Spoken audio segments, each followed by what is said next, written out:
Welcome to the Pennsylvania Historical Markers series. Thanks, everyone.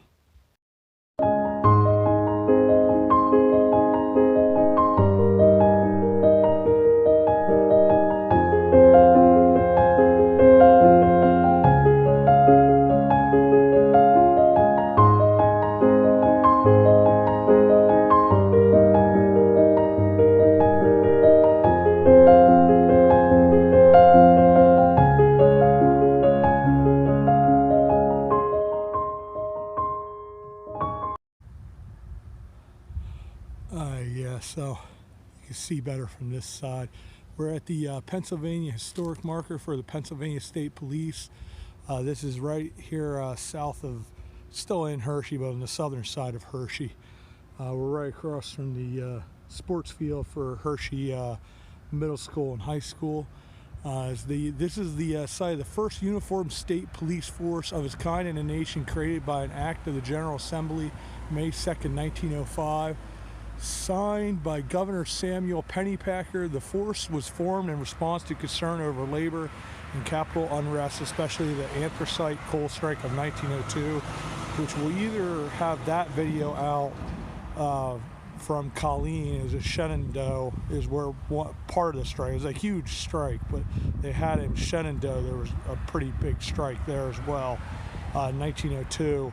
So either that one or the anthracite coal strike of 1902 will come out before this or after. So we'll discuss that in detail.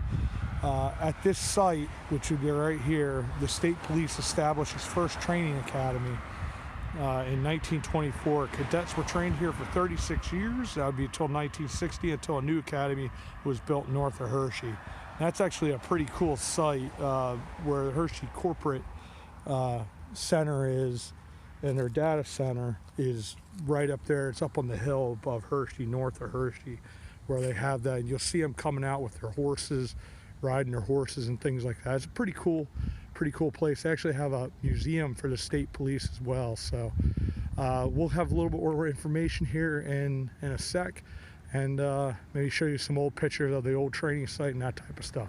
All right, thanks everybody. So today we're talking about the Pennsylvania State Police, why they were created, when they were created, and what their purpose was. So it was in 1902. We had just done an earlier video on the anthracite coal miners strike, and a lot of violence came out of that. They had at the time what was called the Coal and Iron Police, which basically what happened is the mine owners, steel owners, they petitioned the Commonwealth, the government, that they would be able to form their own police in essence.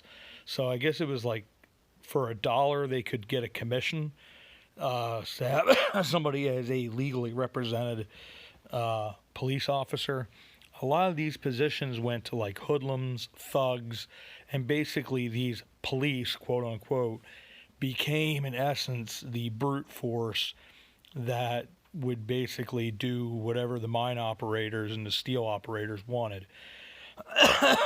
Back then, like you had with the industrialists, you had in Homestead, Pennsylvania, which is right outside of Pittsburgh, Carnegie, who at the time was over, I believe, in Scotland, and Frisk, I think was his last name, or Frick, sorry, it was Fred Frick, I believe, or something of that nature, but the last name was Frick.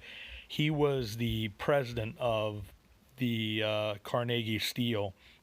He brought in, it was common that they bring in like Pinkerton or somebody like that, and in essence they would do the bidding of these guys, and a lot of times violence arose out of it. So basically these coal and iron police, or if they brought in these other security organizations, they were known basically for causing violence. And in 1902, when they had these strikes, they had a riot in Shenandoah, Pennsylvania, which wound up causing major issues.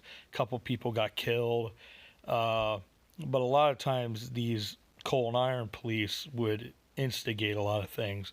So in 1905, Governor Pennypacker of Pennsylvania decided to form a state police unit, basically to keep mob control from getting out of control, keep like a lot of these strikes and stuff like that from causing major issues and death and injury and property destruction, that type of stuff.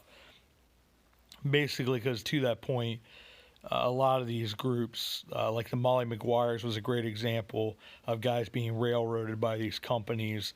They just had too much power, and then you were allowing them to, in essence, run law, and they shouldn't have been able to do that. Now, I believe the coal and iron police operated till at least 1931, and the state police worked in concert with them till then, but they were eventually phased out. And you had to give the police time to grow and to get used to their job and that type of thing. But this was absolutely, excuse me, an essential government organization that was needed and runs to the day and serves its purposes and protects its citizens. So with that, I say thank you, and we'll see you all about town.